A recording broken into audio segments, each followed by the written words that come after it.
just in order to get a grip on this, I'm going to briefly run through an economy, what I believe is an economy. Now, imagine that's you, okay? We're going to try and build an economy around this person. Well, everyone generally has some money. So I'm going to give him a bucket to keep his money in. Now, let's say this person works for this company, and the company's got a bucket with its money in. Let's put some money in it. So every week or every month, this company empties some money from its bucket into your bucket, so you get paid. So then what happens?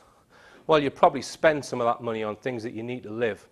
So the money goes from your bucket back into industry's bucket, the private sector, retailers, people who make things.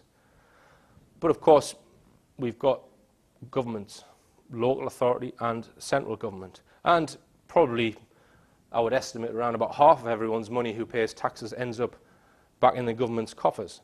So there's the government's bucket, the money goes round to the government. And of course, companies have to pay taxes as well, so money goes out of the private sector's bucket into the government's bucket. What about people who work in the public sector? Well, they have money too. Hospitals, doctors, nurses, firemen, policemen, people who work in the public sector, they get paid by the government. But of course, they have to pay taxes as well. So the money goes round and round and round. Now, the system I've drawn there doesn't have a bank in it. What is a bank for? In my opinion, a bank, because we've got money flowing around that system all the time. It goes into your bucket and into someone else's bucket. It's being transferred. It's like an engine with oil in it. That's what money is.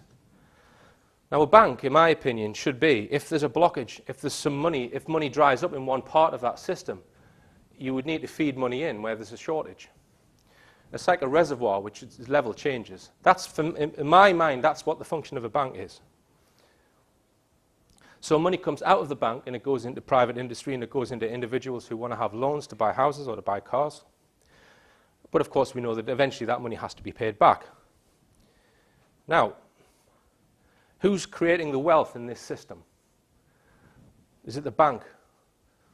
It's not the bank. Is it the government? It's not. It's the people who do the work. People who work in the public and private sectors. Equally as important. Now, so we've got this system where money's going round and round and round. Now, in that system, you'll notice one thing I haven't mentioned yet is interest. I'm not considering interest at this point. I'm saying that the bank is there to account for shortfalls in the flows when we get blockages. Okay?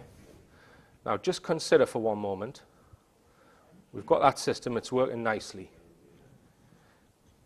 Just consider interest.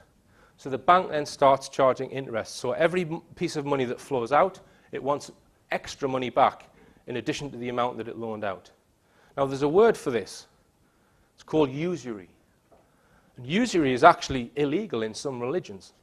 In Islamic religion, they think that borrowing money for interest is fundamentally wrong and flawed. Now, when we consider interest in our society, it is accepted as necessary as breathing the air. And this is something we've got to get out of. Because in my opinion, it's the fractional reserve system and interest which creates the boom-bust economy. All right? So just think about that. Question interest. No one ever questions interest on the BBC News, the fact that we could do away with it. And I'll explain how I think we could do away with it. The famous artist Francis Bacon once said, "Usury dulls and damps all industries, improvements and new inventions, wherein money would be stirring if it were not for this slug." And that's what interest is. It's a slug. It's a leech on society because it's not actually adding any wealth into the economy. Now, if the bank starts charging interest, so every piece of money which flows out flows back with extra money, is that sustainable? Because what's going to happen is eventually all of the money is going to end up in the bank. And there's going to be none in the economy. And this is why in our current economic system, money has to be continually added in. I'll come on to how money gets added into the economy later, but money is continually added into the economy. And this is because we have this leech on the side. Now, and as I said before, adding that money into the economy, what does it do? It devalues the very pound in your pocket. As soon as you add in £1 of money into an economy, devalues the pound that you've got. This is why we have inflation. This is why in almost all economies we have inflation, because there's extra money being put in.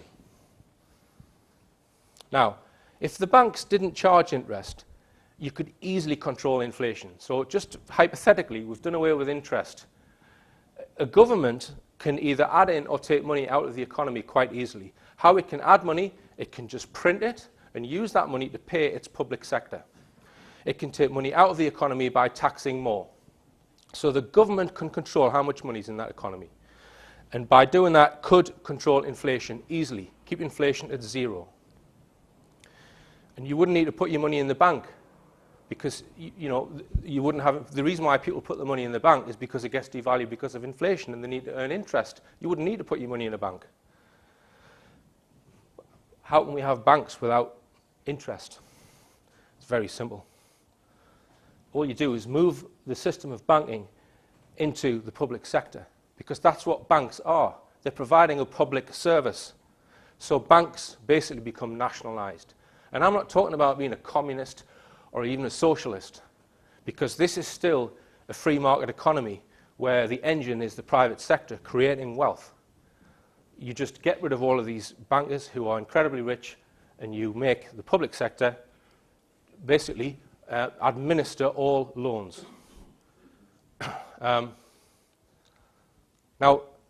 but it's not as simple as that, because where does new money come from? In the diagram I've drawn here, I've said that the government can just create it. Well, that's not quite true, and this is part of the problem. Let's ask the question, where does new money come from? Well, it comes from the central bank, as I explained earlier, which actually, well, there's argument over whether the government owns it. A lot of people think it's owned by private shareholders, but it's created under a royal charter, which means it doesn't have to declare its shareholders. Some people say it's owned by the Queen and the Rothschilds. Now, as I mentioned before, this fractional reserve system, the central bank, the Bank of England, deposits money in the banks, and they then multiply that money up and charge interest. The central bank can also add debt money into the economy by loaning it to the government through things called, for example, quantitative easing. About a year ago, I believe, the Bank of England bought bonds and other assets from the government at £200 billion. That's money the government's got to pay back to the Bank of England. But the Bank of England just press a button on a computer and it just appears. Is that fair? And all this debt money that's added into the economy devalues the pound in your pocket. So, now another method that debt money has managed to get itself into the economy is through an inflated housing market. Let's say you've got a house worth £200,000. Most houses now that are worth £200,000 probably cost about £50,000 to build. But people are quite happy to pay £200,000. So why are they happy to pay £200,000 for something that costs £50,000 to build? Because they go, well, that's its market value, so I can therefore sell it.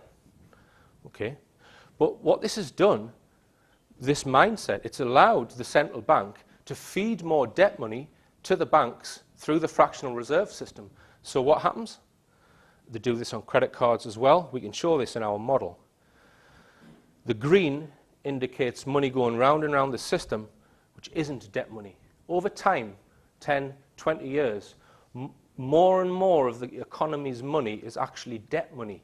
In other words, it doesn't belong to the people who hold those buckets. It belongs to the central bank or the banking system. And eventually, all the money in the economy turns red. It's debt money. Now, I would argue that nearly everyone in this room is in debt. I think we're all in debt. You say, no, well, I've got a £200,000 house and I've only got a £100,000 mortgage, and you're in debt. Because if they wanted to pull that money out of the economy that they've loaned everyone, suddenly your house will be worth 60 grand. And if you owe 100 grand on your house, you're in debt. Because if the economy collapsed, your house could easily be worth less than that. But not only that, the government's in debt. The government's national debt currently is £1,000 billion. Well, let's put that in perspective. That's £40,000 for every single house.